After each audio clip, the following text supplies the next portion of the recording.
100 പേരിൽ നിന്ന് അങ്കിൾ തിരഞ്ഞെടുത്തത്, നിയമിച്ചത് തന്നെയാണ്. ഇന്ന് തോന്നുന്നു തൻ്റെ പ്രായവും തൻ്റെ ചുറ്റുപാടും അങ്കിളിൽ വിശ്വസ്തതയുണ്ടാക്കാൻ പര്യാപ്തമായിരിക്കാം. അതുവരെ അമേരിക്കയിൽ ജീവിച്ച പ്രകാശ് അപ്രതീക്ഷിതമായി അമ്മ മരിക്കുകയും അച്ഛൻ ഒരു വെള്ളക്കാരിയെ വിവാഹം കഴിക്കുകയും ചെയ്തപ്പോൾ നാട്ടിൽ അങ്കിളിൻ്റെ അരികിലേക്ക് പോന്നു.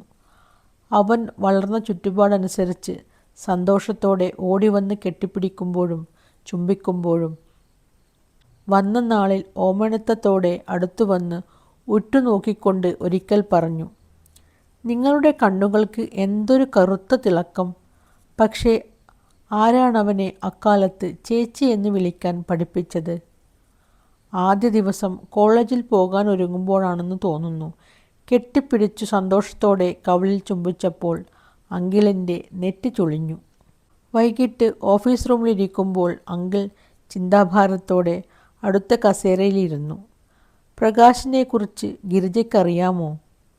അങ്കിൾ എന്താണ് ഉദ്ദേശിക്കുന്നതെന്ന് മനസ്സിലായി. മുഖം കുനിച്ചു. "ഗിരിജ ഒന്നും വിഷമിക്കരുത്. അവൻ വളർന്ന ചുറ്റുപാടതാണ്. എനിക്ക് വിഷമമില്ല." പിന്നെ ഒട്ടുനേരത്തിന് ശേഷം അങ്കിൾ അറച്ചറച്ചു പറഞ്ഞു, "വില്ലയിലെ നഴ്സറിയിൽ ടീച്ചറില്ല. ഗിരിജയ്ക്ക് ഇതിലും സുഖം അതായി തോന്നുന്നുണ്ടോ?" അങ്കിളിൻ്റെ ഇംഗിതം മനസ്സിലായപ്പോൾ ചിരി വന്നു. "അങ്കിളിന് അതാണ് ഇഷ്ടമെങ്കിൽ എനിക്ക് ഇഷ്ടമാണ്. ഞാൻ അങ്കിളിൻ്റെ ശമ്പളക്കാരിയല്ലേ എന്നുകൂടി പറയണമെന്ന് തോന്നി." നഴ്സറിയിലേക്കും കന്യാസ്ത്രീകളുടെ ഹോസ്റ്റലിലേക്കും മാറ്റിയപ്പോൾ വാസ്തവത്തിൽ സുഖം തോന്നുകയും ചെയ്തു. എന്നാൽ പ്രശ്നങ്ങൾ സങ്കീർണമായതവിടെ നിന്നാണ്.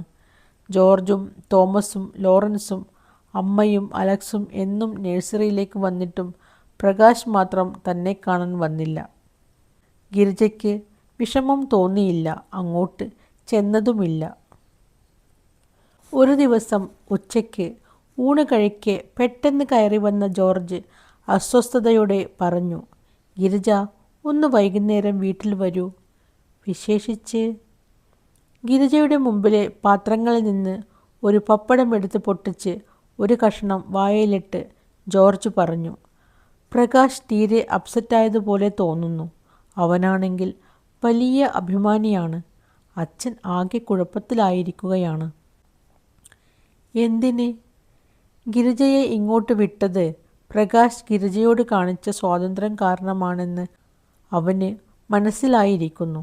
കളിയും ചിരിയും പോയി. വീട്ടിൽ വന്നാൽ അടച്ചു പൂട്ടിയിരിക്കും. ഊണ് കഴിക്കാൻ വരില്ല. എല്ലാവരും ഉണ്ട് കഴിഞ്ഞാൽ അമ്മ അവൻ്റെ റൂമിലേക്ക് കൊടുത്തയക്കും. അതും തിരിച്ചയക്കുകയാണിപ്പോൾ." മുഖമുയർത്തിയില്ല. ജോർജിൻ്റെ മുഖത്ത് നോക്കാൻ കഴിയുമായിരുന്നില്ല. "ഗിരിജ വരില്ലേ?" മറുപടി പറഞ്ഞില്ലെങ്കിലും വൈകിട്ട് പോയി. ഓഫീസ് റൂമിൽ ചാരിക്കിടന്ന് ആലോചിക്കുകയായിരുന്ന അങ്കിൾ കണ്ണു തുറന്നു. "നീ വന്നോ?" "എന്തേ അങ്കിൾ?" "പ്രകാശിനെ കണ്ടോ?" "ഇല്ലല്ലോ." "ഞാൻ എന്തു ചെയ്യണം?" "ഒന്നും വേണ്ട അങ്കിൾ. അവനൊരു ചൈൽഡിഷ് ക്യാരക്ടറാണ്." അങ്കിൾ പെട്ടെന്ന് മുഖമുയർത്തി.